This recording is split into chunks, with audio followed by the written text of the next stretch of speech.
배당 성장주는 배당 수익률은 이보다 낮을 수 있는데 배당금이 계속 인상되는 회사들을 집어넣은 거죠. P&G 같은 회사들 보면 1980년대 이후에 지금까지 계속 매년 배당금을 인상합니다. 근데 문제가 뭐냐면 이런 회사들이 되게 좋은 투자처라는 건 알고 있는데 제가 그냥 무조건 배당만 갖고 이야기하는 거에 대해서 반대 의견을 가지는 첫 번째 이유.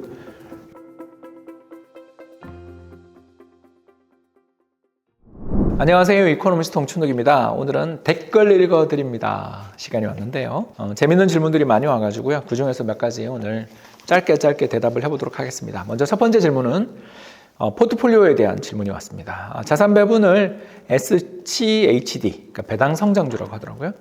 더하기 QQQ와 이건 나스닥 100이죠. 거기다 한국 국채, 한국 리츠로 하면 어떨까요? 이렇게 하면 미국 50, 한국 50. 그리고 주식 50%에 리츠 25%, 채권 25%가 됩니다. 좋은데요. 일단 저는 제 개인적인 생각이에요. 이건 저 개인 의견. 일단 배당 성장주가 정말 앞으로도 배당 성장이 있는가에 대해서 저는 자신 없다. 이런 이야기를 좀 제가 했던 기억나시죠? 대표적인 게 3M, 코카콜라, 혹시 알트리아. 제가 지난번 배당주 관련해서 이야기를 한 게 옛날에는 이게 소비재들이 안정적인 배당을 주는 회사라고 그랬었는데 제가 뭐 때문에 이걸 제가 기피하기 시작했냐면 소송 리스크 플러스 그렇죠 GLP-1 이 비만 치료제 저도 맞았던 삭센다를 비롯한 여러 비만 치료제 덕분에 이런 좀 어떻게 보면 안정성장주인 줄 알았던 코카콜라라든가 더 나가서 담배가 이게 의존성이 좀 떨어지는 그런 경향들도 보이고 있어서 이게 과연 배당이 지속될 것인가에 대해서 의문이 있다라는 이야기 했던 거 기억나실 거예요. 그래서 저는 SCHD 배당 성장주도 좋지만 차라리 이거 대신 그냥 한국 주식 넣는 거 어떠냐. 그러니까 미국 주식에 한국 주식을 넣고 대신 한국 리츠 대신에 저는 한국 리츠를 별로 안 좋아하니까 한국 리츠 대신에 미국 리츠, VNQ 이런 거를 갈아 끼자.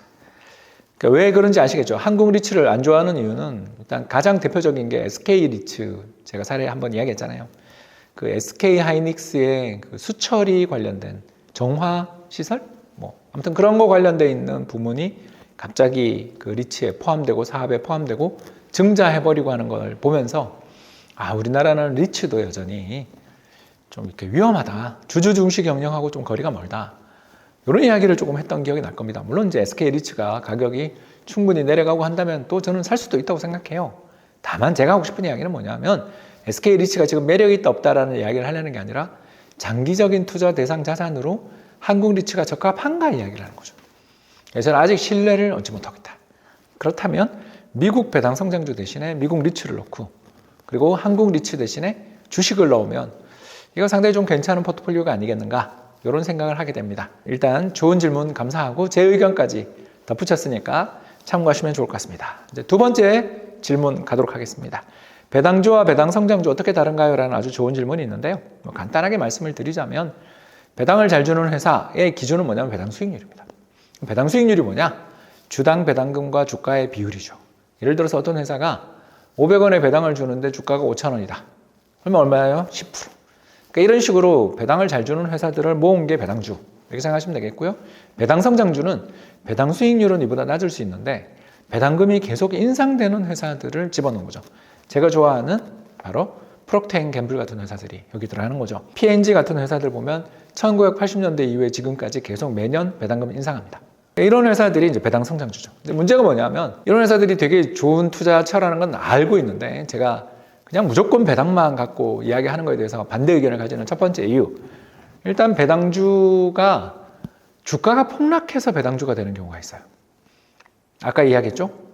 500원에 배당을 주는데 그 전에 10,000원이었어요. 그럼 5%였죠. 근데 이 회사가 5,000원 됐다.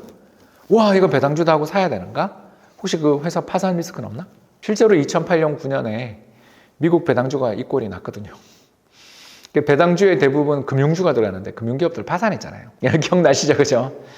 그런 문제. 두 번째는 SCHD. 먼저 배당 성장주인데 여기 있는 기업들 중에 대표가 세 가지라고 제가 이야기했잖아요. 3M이라든가 코카콜라라든가 알트리아 같은 회사들인데 이거 정말 앞으로 계속 성장이 지속될 수 있는가? 이런 것들에 대한 감안을 해야 된다. 그래서 무조건 배당은 성장하니까 이거 사도 돼. 이렇게 이야기하면 이게 답이 없는 경우들이 종종 있을 수 있다. 그래서 밸런스를 가지고 투자하자. 그냥 배당 주면 사면 돼 같은 이야기는 저는 반대고 그냥 포트폴리오에 뭐 저는 10% 미만 그냥 배당주 별로 안 좋아하는 거죠. 10% 미만 정도 넣는 건 어떨까 이렇게 생각해 봅니다. 세 번째인데요. 리밸런싱 궁금증. 감사합니다. 개인적으로 궁금한 게 있습니다. 제가 가진 포트폴리오를 여러 비율로 조정해서 백테스트 해보니까 월 배당이나 분기 배당 주는 부동산 리츠, 배당 성장주 ETF를 넣었을 때 안정적이고 성과도 좋았습니다. 그래서 기존의 3분법이나 탈무드에 배당 성장주나 월 배당 리츠로 변주를 주면 성과에 어떤 영향을 미친지 궁금합니다. 이런 건 저는 참 좋다는 거죠. 왜냐하면 어떤 이런 리츠에 대해서 또는 배당을 주는 기업들에 대해서 올인하는 건 되게 싫어하는데 여기에 변주를 주는 거죠. 그래서 예를 들어서 제가 이제 투자 3분법이 있잖아요. 투자 3분법에서 3분의 1은 한국 주식, 3분의 1은 미국 주식, 3분의 1은 미국의 소파 또는 미국의 국채 이런 거 하잖아요. 그러면 미국 국채에 3분의 1 하는 거를 6분의 1로 나눠가지고 그렇죠. 그러면서 배당 주는 리츠에다가 좀 넣는다 또는 배당 성장주에 넣는다 이런 식으로 해주는 건 좋은데 저는 아무튼 월 배당이니 이런 상품의 구조를 좋아하지 않아요. 왜냐하면 꾸준히 받아야지. 그냥 이익은 계속 유보하는 게 낫지 왜 자꾸 돈을 받으려고 그래요? 그렇지 않습니까? 장기 성장을 그렇게 믿으면 매월 돈을 받아야 돼요? 좀 이상하지 않으세요, 여러분? 그 과정에서 어떤 수수료가 들어가는지도 저는 잘 모르겠고 그래서 저는 월 배당이니 분기 배당 주는 거 되게 싫어해요. 그건 제가 포트폴리오를 가지고 있다가 인출하면 되지. 뭐가 그렇게 귀찮다고 월 배당을 받아야 됩니까? 기분이고 월급 받는 마인드에서 못 벗어나는 결과 아니냐라는 따끔한 이야기도 한번 해보고 싶습니다. 자, 네 번째 질문 감사합니다. 1억으로 투자하는 방법. 안정적인 포트폴리오 구축하기. 와, 멋진데요? 취업하고 ISA 계좌 만들어서 처음 생각나는 대로 투자하다가 요즘 투자 3분법. 와, 너무 기분 좋아요. 그래서 적립식 투자하고 있습니다. 자, 이제 직장 생활한 지 3년 지나가는데 와, 1억이 됐대요. 앞으로 계획은 ISA 계좌로 계속 저축하고 모은 돈 1억은 따로 굴리려고 합니다. 그러면 1억으로 목돈으로 하려니까 가격 떨어질 것 같아서 걱정됩니다. 맞는 말이죠. 근데 이런 분들한테 제가 추천드리는 게 뭐냐면 그래도 솔직히 저도 올해 1, 2, 3월이 너무 장이 좋았다는 거 인정해요. 그죠? 해외 투자에도 좋았고 국내 투자에도 좋았어요. 또 채권도 좋았어요. 이런 시기는 사실은 금방 지나가고 잘 안 와요. 냉정하게 이야기할게요. 이런 시기에서 3달 수익률이 좋으면 나머지 9달 수익률이 별로 안 좋을 수 있어요. 자, 그러면 어떻게 해야 되나? 방법이 있죠. 그죠? 어떻게 해요? 투자 3분법보다 조금 더 분산하자. 제가 언제 한번 추천했잖아요. 투자 6분법. 이거 그냥 어떻게 하냐면 1660만 원씩 분산하는 거죠. 코스피 200. 그죠? 미국의 나스닥 100. 그리고 한국 CD. 그리고 SOFR. HYG, 금. 이렇게 하면 이게 몇십 년에 한 번 정도 마이너스 나는. 그리고 지금처럼 주식시장이 날아가고 있을 때 주식 비중이 3분의 1밖에 안 되니까 그래도 좀 괜찮지 않을까. 이런 생각을 해봅니다. 즉, 투자가 최근에 너무 잘 된다 싶을 때는 그냥 한 방에 돈을 다 넣기보다는 또는 자산의 숫자를 줄여서 어떤 자산에 넣기보다는 방금 제가 이야기한 것처럼 그렇게 한번 나눠서 해보면 어떨까 하는 생각을 해봅니다. 화이팅입니다. 5번째 시작합니다. 탈무드 전략과 배당을 같이 얻는 포트폴리오. 와, 우리 유튜브 구독자분들이 배당 좋아하시네요. 사실 배당이 참 투자 매력이 있죠. 근데 저는 한국에서 워낙 배당이 힘들어가지고 배당주 투자가 힘들어서 좀 시니컬한데 미국은 배당 잘 주는 회사 많은 거 알고 그리고 그런 회사는 좀 저는 올인하지 않고 투자하는 건 좋다. 이런 말씀을 좀 드렸는데요. 4, 5% 정도의 배당과 1, 2%의 수익을 얻을 수 있는 포트폴리오를 가고 싶다. 멋지죠. 그래서 일본 리츠나 맥쿼리 그리고 호주의 인덱스 배당주 ETF 같은 조합은 어떻게 생각하시나요? 라는 질문을 주셨어요. 공부 많이 하셨네요. 일단 금리 인하기가 오면 SOFR 금리가 떨어지겠죠. 그리고 VNQ도 코로나 이후에 상업용 부동산 공실 문제 때문에 장기적으로 앞으로 과거와 같은 실적을 낼 수 있겠냐? 또 사실이죠. 그죠? 이런 리스크가 있습니다. 그래서 호주 시장이 투자 매력도 좀 높은 것 같은데 박사님 의견을 들어보고 싶습니다. 라고 하셨는데 이건 제가 공부해 볼게요. 공부도 안 하고 대답을 할 수는 없는 게 왜냐하면 제가 호주 공부를 예전에 꽤 했는데 지난 10년 안 했어요. 왜 제가 이걸 10년 안 했냐면요. KB 다닐 때는 호주 달러 환율 워치를 해야 돼서 그때 캐나다 달러나 호주 달러 투자에 관한 그런 리포트 비슷하게 트랙을 좀 쌓았는데 2012년 국민연금 간 다음부터는 제가 사실 그쪽 관련해서는 안 해도 되는 상황이었고 오히려 달러 투자 이런 거에 대한 중요성이 커지고 있어서 그쪽 공부를 안 했어요. 그래서 호주는 제가 한번 공부해 보겠다.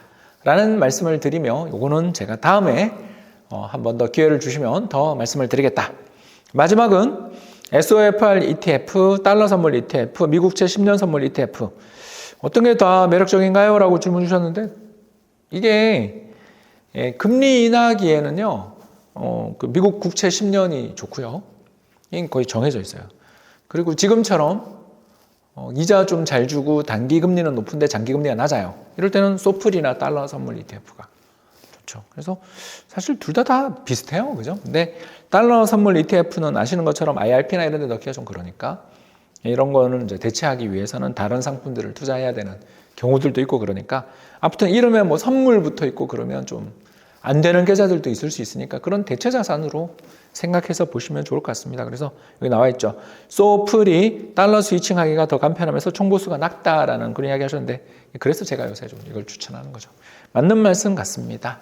그래서 여러분들 질문 대단히 감사드리고요. 앞으로 정부 정책 금리 계속 인하될 거라고 생각하면 달러 중에서도 특히 미국채가 낮고요. 그냥 현재의 금리 수준이 유지될 거고 그냥 그 가격의 변화에 베팅하기보다는 안정적 이자를 원하시는 분들은 소플이나 달러 선물 ETF가 좋겠다 라는 말씀으로 오늘 답변을 정리하겠습니다. 지금까지 경청해 주셔서 대단히 감사합니다.